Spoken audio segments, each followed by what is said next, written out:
Welcome, this is the Hemel Hempstead match preview on Stones TV and the Maidstone United podcast. But we of course have to start with the sad news that broke late on Monday night. Devonte Arancibia, who played 23 times for Maidstone United, he scored his first goal for the club against Gillingham, which helped the Stones on their way to a 19th Kent Senior Cup triumph. He was also part of last season's historic FA Cup run, where he got man of the match at Chesham. He scored at the Meadow, and that was one of 3 goals in the space of just 1 week. He did it all in such a short space of time at the club, and although he was an ex-Stone against the Stones earlier this season, once you're a Stone, you are always a Stone. He will forever be in our hearts. Our condolences to his friends and family at this terribly difficult time. Rest in peace, Dev.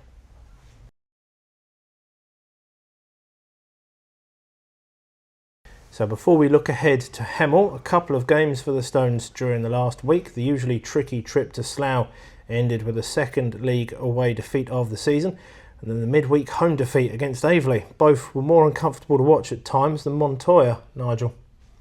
We didn't score a goal, and we've come to 2 defeats, and it's difficult to know what to say, really, isn't it? You know, coming off the back of that run, and George has openly admitted, you know, the players didn't perform and didn't get that response, which is unusual this year, because normally when we've had a defeat, you know they're not heavy defeats, but they're just the odd goals and that. But yeah, there was just no response, was there? And it was very flat the first half. You know, I know they scored 2 quick fire goals in the first half, Aveley, but that kind of played into their hand, I think, didn't it? You know, we've said it before in Aveley. If you give them something to fight for, they're going to fight all day, aren't they? And they're just going to roll their sleeves up and battle. And that's exactly what they did. And it's very hard to get a foothold in the game. And you know, you can see that George is trying to use the squad as much as he can. And you know, certain players. I mean, Riley had a good cameo, you know, on Saturday at Slough, didn't he? And probably deservedly got his start against Aveley. But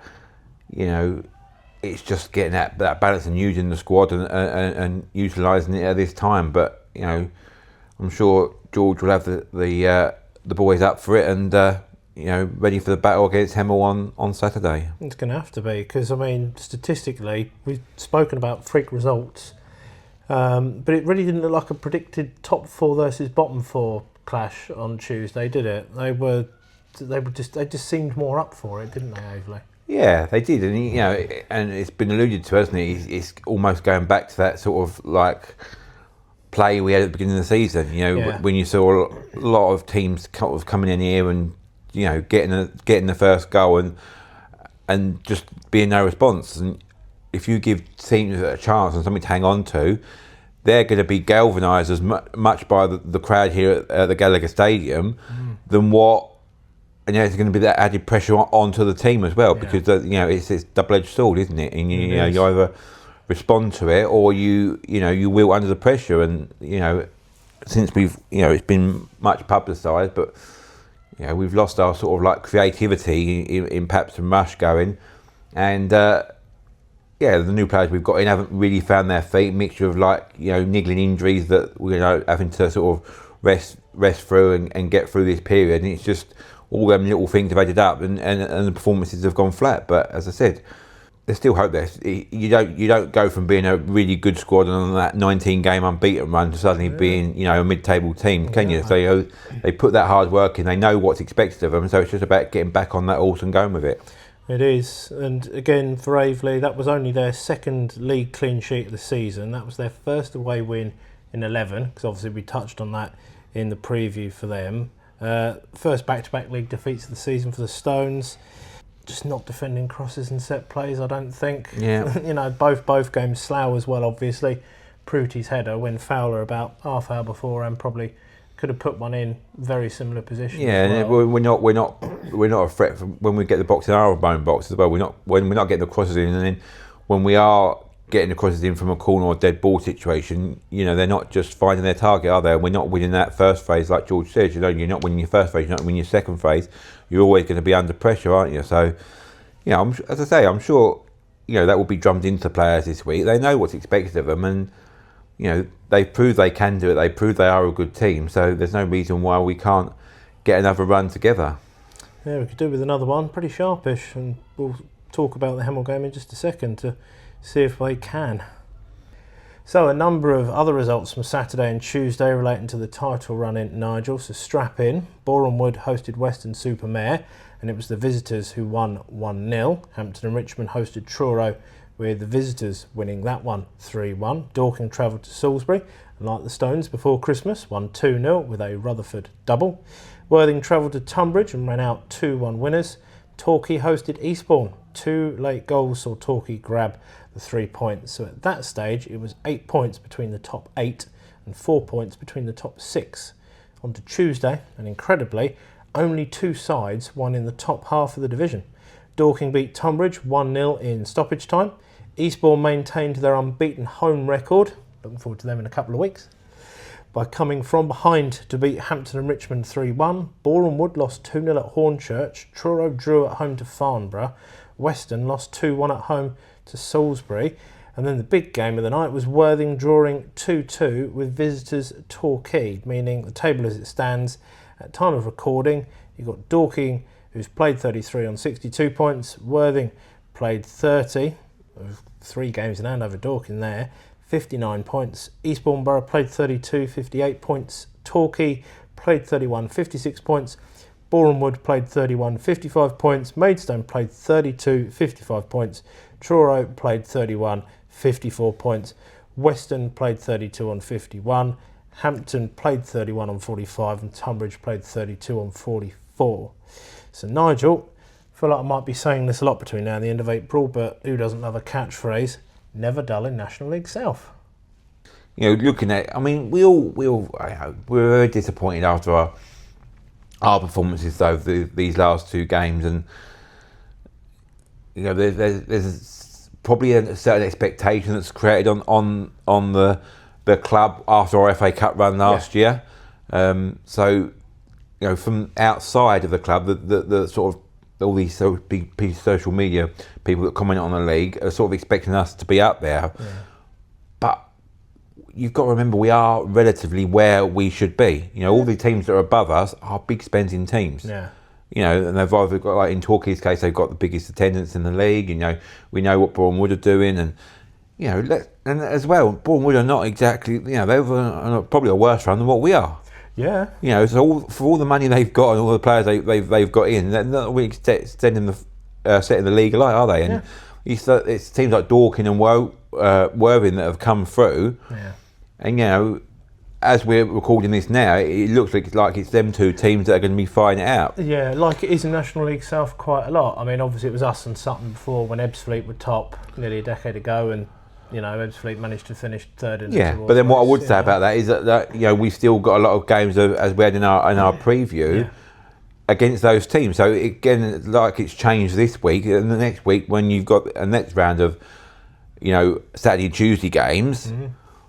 You know, and one of those on that next, we got Eastbourne at the end of the month, hasn't we? Where we're playing them on the Tuesday, and we followed that up in March when we got Dorking on the Tuesday. So again, it could all change around so quickly as what it's done. So yeah, it is just going to be a battle to the end, I think. And it's just, you know, maybe from a Maidstone's point of view, we've got to lower expectations a little bit, because you know, you can see, like we previously mentioned there, you know, we are sort of like trying to nurse players through and just trying to manage the fitness, because we know we've got these big games coming up. So hopefully we can, you know, look at just fine-tuning it a little bit and getting back onto that run that we said about earlier, and then just see where it takes us, you know, because if we go on a run again, then we're going to be right up there, and we'll be going into the playoffs on that positive frame of mind, won't we? Fingers crossed. So the comings and goings since last we met: Bobby Wilkinson had loaned in Mustafa Olaganju and Emmanuel Marja before he was then sacked after 8 league defeats in a row. The Stones inflicting the first in that run, of course. Lee Allinson stepped into the fold. He signed 3 players from his former club just a week later. Forward Joe White followed him from Hendon, where he'd scored 73 in 174 games. Winger Kai Brosnan scored 22 in 78 at Hendon. And fullback Samuel Adenola had played 80 games for the Greens over the last 2 seasons. Goalkeeper Brad House signed from Horsham on the same day as the Green trio. Fellow goalie James Holden was loaned out to Aveley. as we saw on Tuesday. Last month, forward Oliver Lynch joined on loan from Luton Town. He's already scored 4 since he signed for the Tudors. Midfielder Giovanni McGregor signed from AFC Croydon, having prior experience of National League South of Chelmsford, Dartford and Dulwich, to name but a few. Centre-back Mazid Ogungbo joined on loan from Barrow, having progressed through the Arsenal youth ranks. Club captain and ex-Stone who won't be against the Stones, Dan Wishart, left the Tudors a month ago. Defender Ethan Light returned from Hendon, another player to follow Allinson to the club. He signed for Hemel at the start of the season, went to Hendon to Allinson and is now back with Allinson back at Hemel. Getting whiplash from reading that transfer saga there. Salim Akanbi, he left for Chelmsford. Bradley Smith moved to Hitchin on loan at the end of January. Ricardo German, of course, was loaned to the Stones, so he most likely won't be available on Saturday for Maidstone, you'd think. And midfielder Dan Pybus signed on a 4-week loan from fellow National League South side Dorking Wanderers. So Nigel, extensive list there. Allinson hit the ground running and made some changes with some players he knows oh too well. It's like any new manager coming in, they're going to go for players that they know, aren't they? But just going through a few of those lists there. Dan Pybus is one that's really surprised me, really. I mean, I remember in our first National League, when we went back up to National League, we played York here at home. I think it was our first home win, or our first win in the league, because it was sort of the Tuesday after the Saturday sort of first opening round of fixtures. And he impressed on that day. He was really running the show for them, and they opened the scoring. I think he got an assist in that game as well, and he was at Dorking last year, and I thought he was doing all right there. But obviously he's gone out on loan. Maybe it's just to get a little bit of fitness back, and they're not really a direct promotion rival, are they? So no. It's maybe a good fit there. But yeah, and they've certainly sort of cleared the decks a little bit and got players in that Liaz and trust and relied upon. And they've sort of kept the core of that squad. That, let's not forget, beginning of the season, they went in free for a little bit, which led to Bobby Wilkinson sacking. But they were leading the table, around Bank Holiday Monday, August, weren't they? And early part of September. And I think you might have got manager of the month for September, or definitely August. So it's they've got some good core players there, and. They got Barty there as well that impressed against. We'll talk about him in a minute. He impressed for Dartford last year, didn't he? In playing for them, so it's going to be another tricky game. Maybe it's an ideal game to sort of play after coming back from a thing, because we have been quite. There's always goals against, like we were talking about with Worthing, wasn't it? There's always goals there in them games. So those key men at Hemel that Nigel's been alluding to. Despite the signing of the aforementioned Brad House, Craig King has largely kept the number 1 jersey and has 6 clean sheets in his 27 league games. Kyle Ajayi has played every game and scored 3 goals from defence. All 3 of those were winning goals in the first month of the season in that glorious early pace-setting run. Nothing since then, though. George Williams scored 12 league goals last season. It's a year to the week since he scored that last-minute equaliser at James Watman Way, yet he has 0 goals so far this season. But on the flip side, he has contributed 9 assists this season so far. And Brandon Barzi, the aforementioned, has 8 goals so far in the league this season, including a trio of braces, nothing to do with the orthodontist. His most recent double was in that 4-3 loss at home to Boreham Wood the other Monday night, and then he scored the opener in the 4-2 win at home to Chippenham. So Nigel, in spite of that mid-season dip we've referred to, they still have some players that can perform on their day. Yeah, exactly. I mean, George Williams, that's the name that he always seems to have a good game against. Don't mention his name to Tom Adler, I don't think. Because we did once, but we've got to wait. He was the one that scored that cross-come lob in front of the BT Sport cameras, wasn't he, on Boreham Wood in our National League season. Yes. So, and then, as you say, you got that last-minute winner here after that long injury they had here. Was it Michael Flovey or one of the players was down? He had to go off with a concussion injury, didn't he? And there was a long delay. He literally stepped up from the free kick and rescued a point from him in that game last season. So yeah, he's certainly somebody that's done well against Maidstone in the past. And I mentioned Barzi. He had a storming first half. He cracking first half that that game, didn't he? At Dartford last year. I think we both commentated on that game, yes, didn't we? Yes, yeah. Liam Soul with that one, wasn't it? Just before half time, they sort of petered out in the second half. But yeah, they have got some good players, and then they've obviously brought the strikers in, as we mentioned there. That have proven at the level below. And again, we've said it before. With all these managers, they move to a club, they're always going to go back to their favourites and get players in they know they can trust. And they've certainly picked up in the last few weeks, haven't they? And they, again, and now so we've said about with Worthing, they've always got goals in them. That 4-3 game against Boreham Wood, and so that there's opportunities at both ends. Really to sort of, from a Stones point of view, to get some goals, and also, just try and get back to them sort of like clean sheets, because we've got the best. Well, we certainly did have the best. Still got the best defence. Yeah. Might not feel like it, but we do. Yeah, so again, it's going to be a challenge for them, and it's always going to be a challenge for us as well, isn't it? So, talking of that uptick in form that Hemel have had, since last we played them, 18 matches that they've undertaken. They were already out of the FA Cup at that point. They lost 2-1 at Aveley in the FA Trophy. So, in the 17 league games, they've lost 10, including a 7-1 home hammering by Dorking, 5 wins, 4 of those are at home, and 2 draws at Weston-super-Mare and Chelmsford, most recently on Monday night, 0-0. Sounds familiar. They previously dropped from 1st to 17th in just 9 match days. So Nigel, despite that terrible run, they've started to turn that corner recently.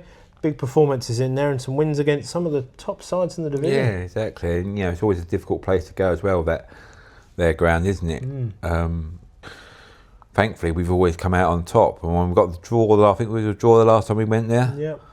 But there was a little bit of argue. There were a tiny team that sort of like to wind you up. I don't know if they're still the same under Allison, but yeah, they are sort of like, they like to get under your skin, doesn't they, sort of thing. So, obviously we've got to rise above that and focus on ourselves. And I'm sure George will drum that into the players that you've got to take care of your own performance, and hopefully that will take the 3 points, or maybe a point, but obviously a positive result after the 2 defeats we've just come off the back of. Yeah. So if you can't remember all of the players from the previous meeting, then why not head back to our previous preview video and podcast from this season for more information on Saturday's opponents. The links to the video and podcast are both in the description below. And if you can't make it to the game on Saturday, be sure to tune in to myself and Nigel from 2:40 on Stones Live. You'll see us on the hot take and then hear us on the highlights once they go online. So contrasting recent results for both sides, Hemel with only 1 loss in their last 7, and the Stones having only scored 3 goals in their last 7 games. But the Stones do like a trip to Vauxhall Road, having not lost against the Tudors for at least a decade now. Here's hoping they can start motoring back up the table again imminently. Thank you. Thanks to you lot out there, as always, for watching or listening to the latest preview. Like and subscribe on YouTube and wherever you get your podcasts. Search for the Maidstone United podcast. Catch up on our title race special if you haven't already done so, and if you haven't, why not? Please do it. See or hear you for our next preview ahead of the home league game against Bath City. And as always, come on you Stones!